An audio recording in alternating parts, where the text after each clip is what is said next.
ఇవాళ స్వయం సహాయక సంఘాలకు 67 లక్షల మంది మా ఆడబిడ్డలకు 60,000 కోట్ల రూపాయల బ్యాంకు రుణాల లింకేజ్ ఇప్పించి 2,000 కోట్ల రూపాయలు సున్నా వడ్డీ పేరు మీద చెల్లించిన దాంట్లో మీ శ్రమ మీ కృషి లేదా?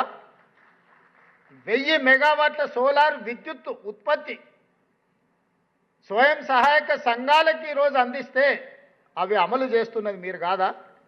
ఇవాళ సోలార్ విద్యుత్ అదాని అంబానీలతో మా ఆడబిడ్డలు పోటీ పడుతున్నారంటే అందులో మీ కృషి లేదా? మహిళలు గృహలక్ష్మి మహాలక్ష్మి పేరు మీద బస్సులో ఉచితంగా ప్రయాణమే కాదు, ఈరోజు మా మిత్రుడు పొన్నం ప్రభాకర్ గారు 1000 బస్సులను ఆడబిడ్డలను యజమానులను చేసి బస్సులో ఉచితంగా కాదు బస్సులకు మేమే యజమానులమని ఈరోజు పథకాలు అమలు చేసి ఆర్థికంగా కాళ్ళ మీద నిలబడుతున్న మా ఆడబిడ్డలకు అందిస్తున్న ఈ బ్యాంకు రుణాలు 0 వడ్డీ అందులో మీ కృషి లేదా? ఇలా చెప్పుకుంటూ వెళ్తే నిర్ణయాలు మేం చేసి ఉండొచ్చు, కానీ అమలు చేస్తున్నది మీరే కదా అమలు చేస్తున్నది. పథకాలు అనియాలి, ఈ ప్రభుత్వానికి మంచి పేరు వచ్చితే అది మీ వల్లనే అని నేను సంపూర్ణంగా విశ్వసిస్తున్నా. తిరిగి రెండోసారి మళ్ళీ ఇక్కడ నిలబడి మీకు ఒకవేళ సేవలు అందించాల్సిన పరిస్థితి వస్తుందని నేను విశ్వసిస్తున్న. దానికి కూడా మీరే వారధులు, మీరే సారథులు.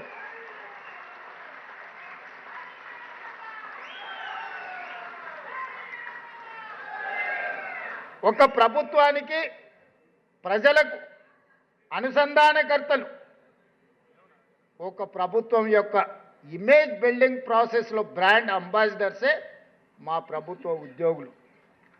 మా ప్రభుత్వ ఉద్యోగులు అర్ధాకలితోనో బాధతోనో సమస్యల వలయంలో చిక్కుకొని వడ్డించే మా ప్రభుత్వ ఉద్యోగి ఆకలితోని ఉపాసం పండితే పేదలకు సంక్షేమాన్ని ఏ విధంగా వడ్డిస్తాడు? అందుకే మీరు ఆకలితోని ఉండొద్దు, మీరు అవమానాలతోని బ్రతకొద్దు, మీరు ఆత్మగౌరవంతో నిలబడాలి అనేదే నా యొక్క లక్ష్యము, నా యొక్క ఉద్దేశం. నేను బాధ్యత చేపట్టిన తర్వాత ఈనాడు వివిధ శాఖలకు సంబంధించిన ప్రతినిధులు అధికారులందరూ ఇక్కడ ఉన్నారు. 70,000 ప్రభుత్వ ఉద్యోగాలు తలలు లెక్కబెట్టి ఎల్బీ స్టేడియంలో నియామక పత్రాలు అందించిన మీ ఉద్యోగాలే కాదు, ఈరోజు 70,000 మందిని అదనంగా ప్రభుత్వంలో రిక్రూట్ చేస్తే ఎంత ఆర్థిక భారం ఈ ప్రభుత్వం మీద పడి ఉంటుందో మీరు ఒక్కసారి ఆలోచన చేయండి. ఒకవైపు రిటైర్మెంట్ బెనిఫిట్స్, ఇంకొక వైపు 70,000 మంది నూతన నియామకాలు.